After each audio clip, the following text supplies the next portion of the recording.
En ese tiempo se hablaba un solo idioma en toda la tierra.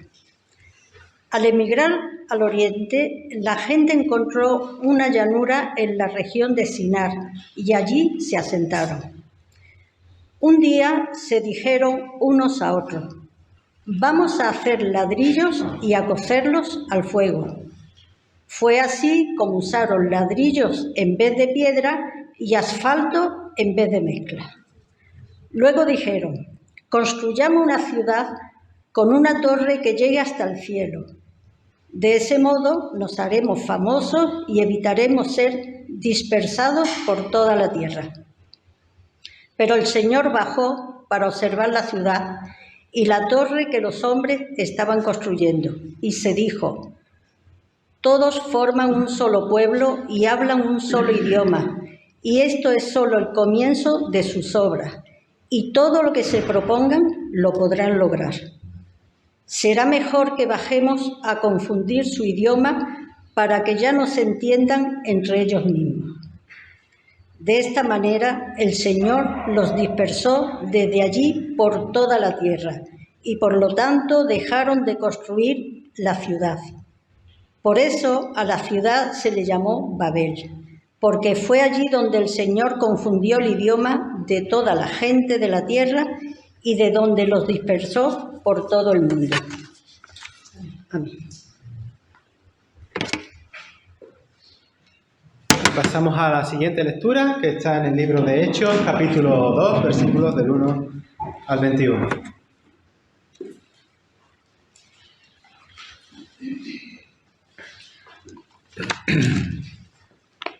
Hechos 2, del 1 al 11. ¿Te he dicho 11? Vale, 11 al 21. 21. Venga. Cuando llegó el día de Pentecostés, estaban todos juntos en el mismo lugar.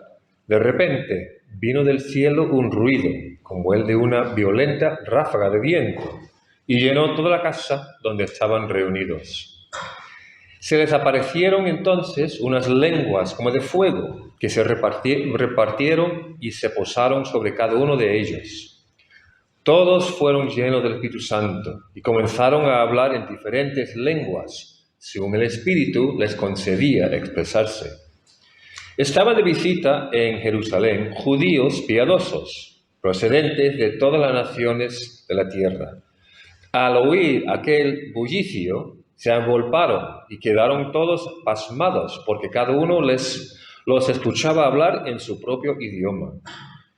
Desconcertados y maravillados decían: ¿no son galileos todos estos que están hablando? ¿Cómo es que cada uno de nosotros los oye hablar en su lengua materna? Partos, medos y elamitas, habitantes de Mesopotamia, de Judea y de Capadocia, del Ponto y de Asia, de Frigia y de Panfilia, de Egipto y de las regiones de Libia cercanas a Cirene, visitantes llegados de Roma, judíos y prosélitos, cretenses y árabes, todos por igual los oímos proclamar en nuestra propia lengua las maravillas de Dios. Desconcertados y perplejos se preguntaban: ¿qué quiere decir esto? Otros se burlaban y decían: lo que pasa es que están borrachos. Entonces Pedro, con los 11, se puso de pie y dijo con voz fuerte: compatriotas judíos y todos vosotros que estáis en Jerusalén, dejadme explicaros lo que sucede. Prestad atención a lo que os voy a decir. Estos no están borrachos, como suponéis. Apenas son las 9 de la mañana. En realidad, lo que ocurre es que lo que anunció el profeta Joel sucederá, que en los últimos días, dice Dios, derramaré mi espíritu sobre todo el género humano. Vuestros hijos e hijas profetizarán, tendrán visiones los jóvenes y sueños los ancianos. En esos días derramaré mi espíritu aún sobre mis siervos y mis siervas, y profetizarán. Arriba en el cielo y abajo en la tierra mostraré prodigios, sangre, fuego y nubes de humo. el sol se convertirá en tinieblas y la luna en sangre, antes que llegue el día del Señor, día grande y esplendoroso. Todo el que invoque el nombre del Señor será salvo. Amén.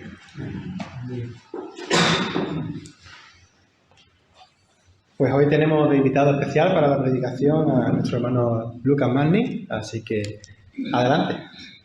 Buenos días, ¿cómo están? Gusto saludarles y poder estar por acá. Me gustaría, yendo súper rápido al punto, que podamos hacer un vínculo, un diálogo entre estos dos textos que acabamos de escuchar. Que aparentemente en una primera lectura quizás uno dice ¿qué tiene que ver Babel con Pentecostés? Y creo yo que tiene mucho, mucho que ver. Y justamente me gustaría que reflexionemos sobre esta multiplicidad de lenguas e idiomas que se encuentra en el relato de Génesis y que después vuelve a aparecer en Hechos, ¿sí? La historia de la Torre de Babel, que leímos recién al principio, es un poco la explicación que nos ofrece el Génesis sobre la multiplicidad de las lenguas, ¿no? ¿Por qué hay tantas lenguas en el mundo? Los lingüistas al día de hoy no se terminan de poner del todo de acuerdo entre diferentes teorías acerca de cómo es que hay tantas lenguas. Una de las teorías es la monolingüística o la monogénesis de las lenguas, es decir, que todas vienen de una sola, que estaría atrás del indoeuropeo, ¿no? Quizás una lengua anterior al indoeuropeo. Hay otras teorías que más bien dicen, no, fueron surgiendo diferentes lenguas en diferentes lugares. No obstante, lo que me parece interesante acerca de esta historia de Babel es la forma en la cual generalmente se la ha leído, ¿no? Uno se lleva quizás la impresión en esta lectura de que Dios se ve un poco intimidado por la humanidad, ¿no? Pareciera un poquito, para los que nos gusta la literatura antigua, parece un poco esta historia en la cual los dioses griegos se ofenden de que les hayan robado el fuego y van y juzgan a la humanidad, ¿no? Entonces pareciera un poquito esto. La humanidad hizo un descubrimiento maravilloso, el ladrillo, ¿no? Y como descubren el ladrillo, Dios tiene miedo. Y dice, voy a venir a intervenir para cortar esto, ¿no? Pareciera que a Dios no le gusta mucho este invento, entonces viene a confundir las lenguas. Desde esta perspectiva, que es la que generalmente ha sido la más común a la hora de leer la historia de Babel, la moraleja sería que Dios más o menos viene para castigar la soberbia del ser humano, ¿no? El ser humano tiene un intento de llegar hasta el cielo, Dios viene y castiga la soberbia. Y en el fondo de esta moraleja, ¿no?, está la idea de que lo óptimo es tener una sola lengua y que tener muchas lenguas es una maldición. Esa sería como, en el fondo, como de esta historia antigua, tradicional, ¿cuál sería el aprendizaje que tenemos que sacar? Que tener una sola lengua, hablar de una sola forma, es la manera de Dios, es la bendición. Tener muchas lenguas es una maldición que hay que evitar por todos los medios. Entonces, esta forma clásica de leer Babel es que lo bueno es lo uniforme y la multiformidad, la diferencia, es vista como una maldición. Parecería un poco que el orgullo del ser humano es castigado con la incomunicación. Dios interviene y le corta las patas al libre albedrío del ser humano, porque al alejarse de este plan uniforme, la humanidad pierde la bendición de la lengua única, ¿no? Y es castigado con la multiplicidad. Muchos estudiosos, cuando leen la historia de Babel, reconocen en ella la forma de un mito, ¿no? Y cuando nosotros escuchamos la palabra mito, generalmente nos suena a decir mito es igual a mentira, ¿no? Por eso estaba este programa de televisión de cazadores de mitos, ¿no? Como si un mito fuera una mentira. Pero en el ámbito de la literatura, un mito no es una mentira. En el ámbito de la antropología, un mito de ninguna manera es una mentira, sino que es una verdad que se cuenta de una forma no literal. Esto me parece muy importante, ¿no? Piensen ustedes, por ejemplo, en uno que quizás conozcan, el mito de Ícaro. ¿Se acuerdan? Ícaro, que se construye unas alas con cera, con plumas, y sale volando e intenta llegar cerca del sol, ¿no? Se emociona al volar, y cuando llega cerca del sol se le derriten las alas, cae y muere. Entonces, nuestra lectura como personas del siglo XXI sería decir que los griegos realmente creían que con un poco de cera y con unas plumas uno puede volar hasta llegar hasta el sol. Eso sería absolutamente anacrónico y le tendríamos muy poco respeto a los pobres griegos si creyéramos que ellos pensaban realmente eso, ¿no? Ahí, si nosotros intentamos sacar de eso, de que se puede construir una especie de avión con plumas y alas, estamos absolutamente malinterpretando esta historia. Sin embargo, la verdad que nos comunica esta historia es que cuando intentamos hacer lo imposible, cuando nos acercamos demasiado al sol, eso nos puede costar muy caro, ¿no? Ese es un aprendizaje que nos deja esta historia, que nos la cuenta de una forma no literal, ¿no? Generalmente es la forma en la cual en la antigüedad se contaban y se aprendían las verdades. Entonces, más que mostrar los hechos tal como sucedieron, una historia como la de Ícaro intenta enseñarnos algo, enseñarnos una verdad moral o una verdad religiosa. Entonces, nosotros podemos bien decir que la historia de la Torre de Babel puede haber sucedido tal como está en el sentido más literal posible, ¿no? Sin embargo, la forma en la que está escrita esta historia se parece mucho a algunos mitos de la antigüedad. Es decir, nos está diciendo algo, nos está comunicando una verdad social, moral, religiosa, y nos está contando también algo acerca del contexto en el cual estas historias nacieron. Y si nos ponemos un poquito a estudiar la historia detrás de Génesis 11, vamos a encontrar cosas fascinantes, o yo al menos las encontré y me gustaría compartir con ustedes lo que descubrí. Hay muchos historiadores que coinciden en que una buena datación histórica de la Torre de Babel, la historia de esta torre, surge en el siglo VI a.C. Es decir, estamos hablando del momento en el cual Israel había sido llevado cautivo a Babilonia, ¿no? Y acá, cuando empezamos a ponerlo en su contexto histórico, y leemos esa historia en ese contexto histórico, según muchos historiadores coinciden, se empiezan a pasar cosas interesantes, porque de pronto tenemos a unos judíos que son prisioneros del imperio más grande del mundo, llamado Babilonia, y que de pronto escriben una historia sobre la ciudad más grande del mundo, que se llama Babel. Génesis 11, capítulo 11, versículo 1 nos dice que los creadores de Babel se establecieron en el Valle de Sinar. Si se fijan en algunas otras traducciones, el Valle de Sinar se va a traducir como una llanura en la tierra de Babilonia, directamente. Sabemos también que en Babilonia hubo un emperador llamado Nabopolassar que construyó una torre de muchos pisos, que seguramente han visto ustedes las imágenes de los zigurats, ¿no? Se ven un poquito como esto. Este zigurat de Marduk que construye Nabopolassar, ¿no? Era un típico zigurat de la época, como ustedes pueden ver, estas torres escalonadas. Y el hijo de este Nabopolassar fue, coincidentemente, el famoso Nabucodonosor, que es el que lleva a los judíos al cautiverio. Entonces, ya vamos sumando información, y sumo una más. En la época en la cual se construye este zigurat de Marduk, y según los historiadores surge la historia de la Torre de Babel, existía este edificio que era conocido como Etemenanki. Etemenanki significaba en el idioma de los babilonios la mansión de lo alto entre el cielo y la tierra. Incluso se dice que el último piso, que está ahí en la punta del zigurat, se pintaba de azul, para que diera un poco la impresión, cuando se lo miraba desde abajo, que se confundía con el cielo. Y se va pareciendo mucho esa descripción que da Génesis 11:4. Construyamos una gran ciudad para nosotros con una torre que llegue hasta el cielo. En Babilonia, también en la época en la cual los judíos eran cautivos, había un mito que era bastante conocido, y que era el de Enmerkar y el señor de Arata. Este mito de los babilonios decía que había un gran edificio construido por un rey que le pide a la gente que les pague impuestos, pero cuando la gente no le paga los impuestos que el rey quiere, dice que el rey los maldice para que sus lenguas se confundan y terminen obedeciéndolo. Y vamos sumando más leña al fuego. La palabrita Babel es un juego de palabras, en varios sentidos. En primer lugar, con la palabra Babilonia. Inmediatamente Babel y Babilonia es un juego de palabras. Y además hay otros dos sentidos en los cuales se produce un juego de palabras. En primer lugar, con el hebreo Balal, que significa confundir, y de ahí viene la confusión de lenguas. Y a su vez, en babilonio, el nombre Bab-el significa puerta de Dios. Un poco como el Etemenanki, la mansión o la puerta entre el cielo y la tierra. Entonces, uno se pone a enumerar todas estas cosas y dice, ¿cómo puede ser que haya tantas coincidencias? Creo que justamente es que no hay ninguna coincidencia. Para mí queda bastante claro de que esta historia nos reconstruye de que Babel es Babilonia. Para nosotros, obviamente, al estar tan lejos a nivel histórico, cultural, es difícil quizás hacer esta conexión.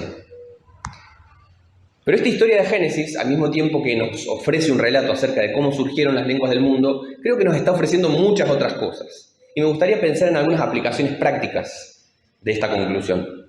En primer lugar, que la historia de la Torre de Babel surge como una especie de panfleto de denuncia del imperio babilónico, ¿no? Imagínense la escena. Tienen a un grupo de cautivos judíos en el gran imperio de Babilonia que agarra una historia de sus opresores, la historia de Mercar y el señor de Arata, la trae, la cambia un poco y la usa para denunciarlos a ellos mismos. Les hackea la historia, se las roba, se las reapropian. Génesis 11.1 nos dice que en Babel todo el mundo hablaba una sola lengua, usaban las mismas palabras, formaban un solo pueblo y se dedicaban a hacer grandes construcciones que intentaban llegar hasta el cielo. No muy diferente del imperio babilónico que construía torres como la que vimos recién. Génesis 10.8 dice que la ciudad de Babel, había sido fundada por Nimrod. Nimrod lo describe como el primer opresor o el primer dictador que había formado ciudades e imperios con mano dura. Entonces tenemos a estos esclavos judíos que se pasan sus días construyendo para los tiranos de turno este tipo de torres. Viven en una ciudad que habla un idioma que ellos no conocen, pero tienen que aprender para poder construir estas torres que intentan conectar el cielo y la tierra.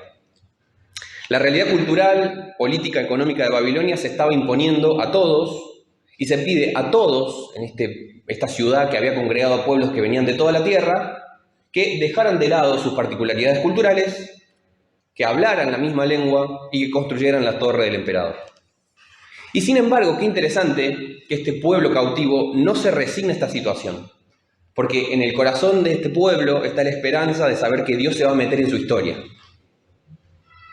Dios ya se había metido en la historia de este pueblo cuando los liberó de Egipto, y este Dios que había hecho lo que parecía imposible, no habían dejado de creer en él, sino que seguían creyendo que Dios iba a volver a aparecer en la historia. Entonces, leyendo la historia en su contexto histórico, desde esta perspectiva, realmente la intervención de Dios, más que una maldición, parece todo lo contrario. La intervención de Dios es una bendición, porque la confusión de las lenguas es la estrategia divina para desestabilizar el poder de Babel, el poder uniformador del imperio de Babel. ¿Se acuerdan qué le había dicho Dios a Adán y Eva que tenían que hacer? Les había dicho, multiplíquense, llenen toda la tierra. Y después del diluvio, a Noé le había dicho exactamente lo mismo, ¿sí? Que tenían que multiplicarse y llenar la tierra. Sin embargo, el proyecto de Babel es antidivino, porque Babel, en vez de querer llenar la tierra, quiere irse para arriba, ¿sí? Cambia absolutamente el gesto hacia cómo se relacionan con el territorio. Cuando Dios confunde las lenguas, entonces, los seres humanos vuelven a su propósito original. Qué interesante esto también. Génesis 11.9 dice, en Babel el Señor confundió a la gente con diferentes idiomas y así los dispersó por el mundo.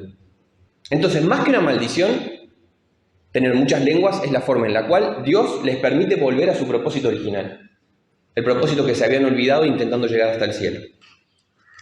La historia de la Torre de Babel es una crítica muy fuerte a este imperio, porque nos dice que Dios no se va a lavar las manos, sino que más bien va a hacer justicia, va a intervenir en nuestra historia, ¿no? Y creo que muchas veces nosotros le hemos quitado a la Escritura, al cristianismo, este poder, ¿no? Esta intuición tan profunda, espiritual, de que nos deja decir cosas como las que dice la historia de Babel. O como las que dice Apocalipsis también, ¿no? Generalmente Apocalipsis termina siendo, y acá Rubén ha escrito sobre esto, termina siendo como una especie de nebulosa extraña sobre el futuro, ¿sí? Y que en buena medida nos dice muchas cosas sobre el futuro, pero cuidado, Apocalipsis también era una denuncia muy concreta a la Roma de su tiempo, ¿sí? Esa nueva Babilonia que estaba sentada sobre 7 colinas. Y así como lo dijo en su momento, lo sigue diciendo a lo largo de la historia, denunciando a aquellos proyectos babélicos que se llevan todo a su paso. Fíjense, por ejemplo, lo que dice Jeremías capítulo 50. Es un profeta, Jeremías, que en su propia carne vivió la estructura de Babilonia.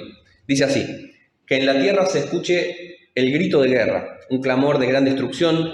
Babilonia, el martillo más poderoso de toda la tierra, queda roto y hecho pedazos. Babilonia queda desolada entre las naciones.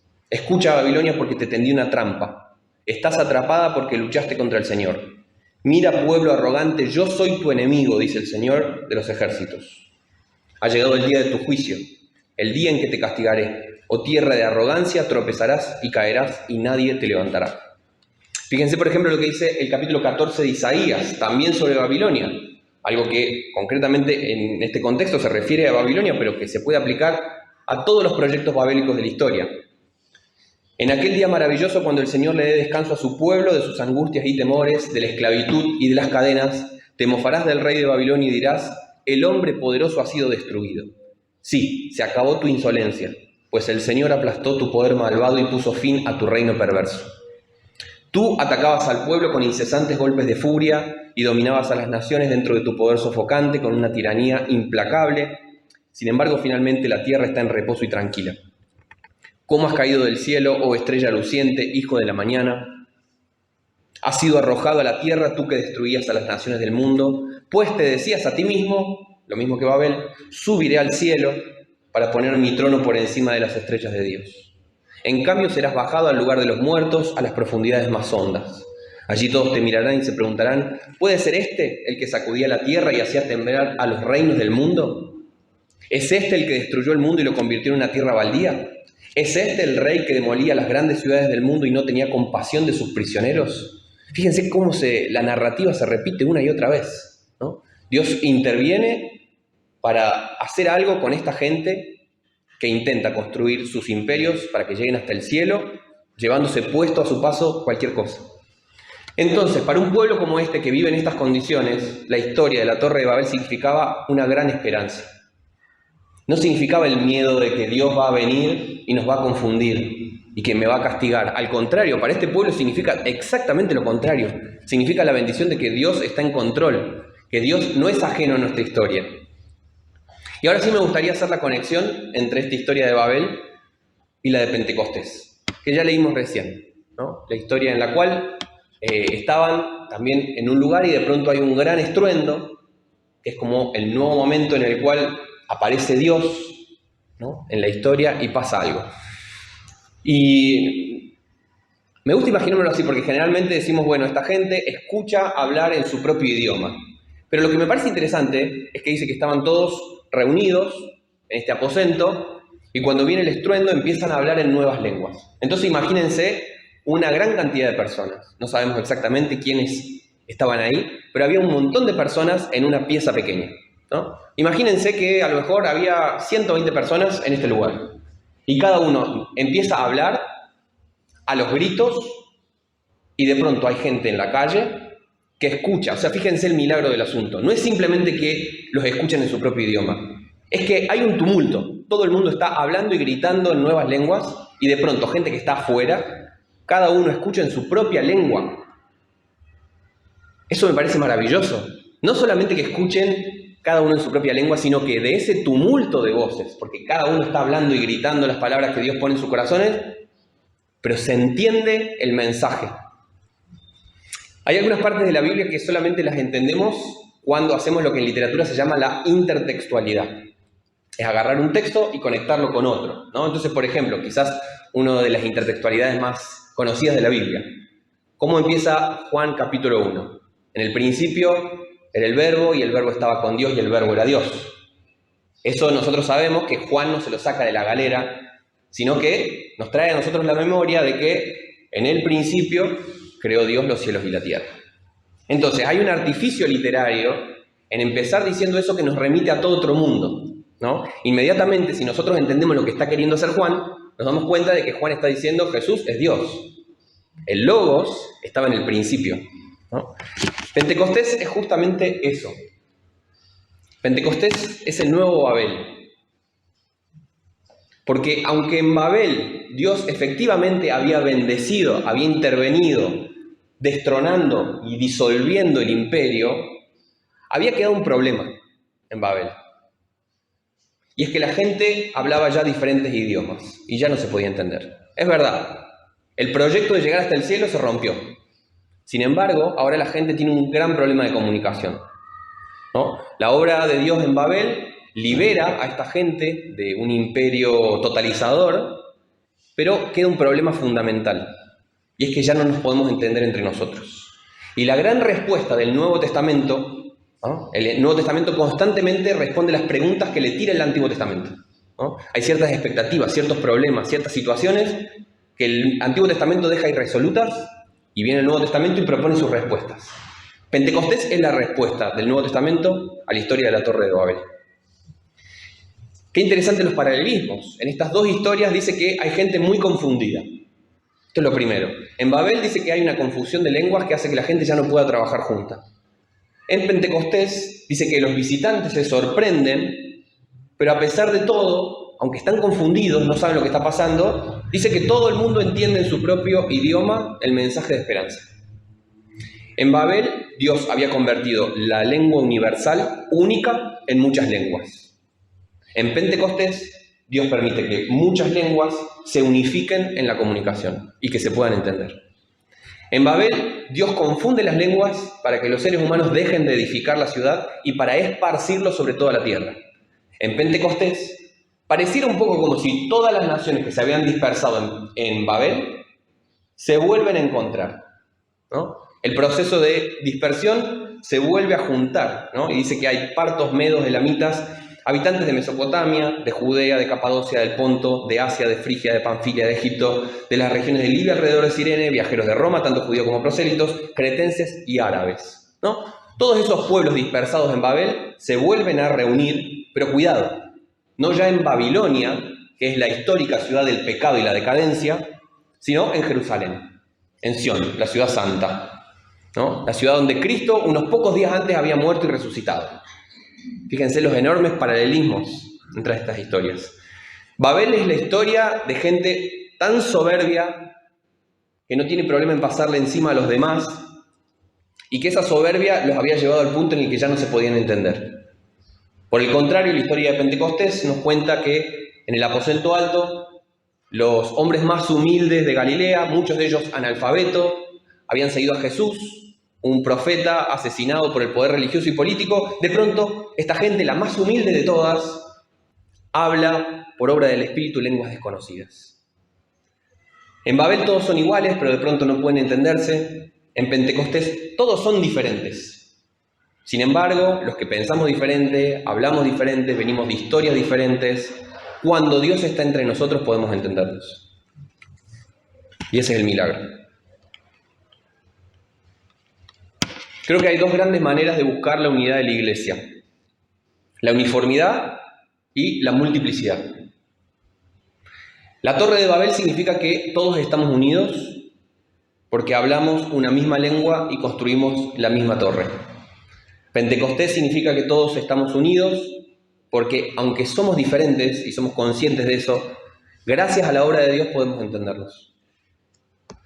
Generalmente tenemos como esta tendencia a considerar las diferencias humanas como uno de los frutos del pecado original, como una degeneración, ¿no? En ese sentido, tenemos algo en nuestra mente como muy budista, ¿no? Es una idea muy budista de que la utopía es que todos desaparezcamos en la nada o en el todo, que todos nos fundamos de manera indistinguida. Y por eso aplicamos un castigo, muchas veces condena a las personas que tenemos alrededor, nuestra pareja, nuestros amigos, nuestra familia, gente de la iglesia. Cuando nos encontramos con alguien que es un poco diferente de nosotros, nos sentimos intimidados, nos asusta, nos molesta.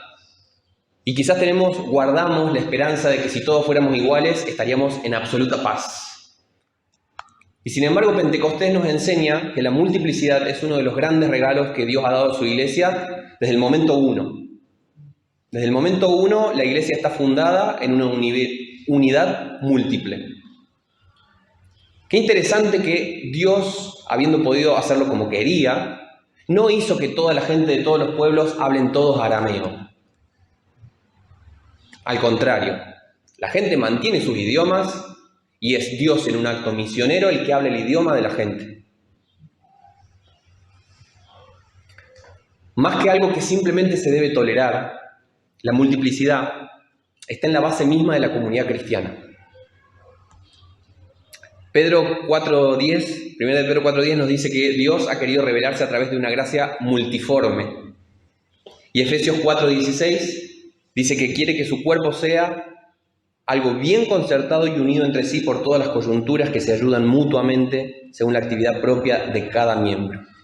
Entonces, en esas diferencias que a nosotros nos encantaría solucionar, liquidar, babelizar, justamente en esas diferencias es que Dios se manifiesta y se ha manifestado desde el principio. Y fíjense qué interesante que al final del relato de Pentecostés, la iglesia primitiva recibe 3.000 personas nuevas. Personas que vienen de toda lengua y toda nación. Porque cuando Cristo nos une, la diferencia se convierte en la clave misma de nuestra unidad, más que en un problema. Y todo intento por superar, por borrar esas diferencias, por eliminar a las particularidades del otro, en algún punto es un intento de volver a Babel.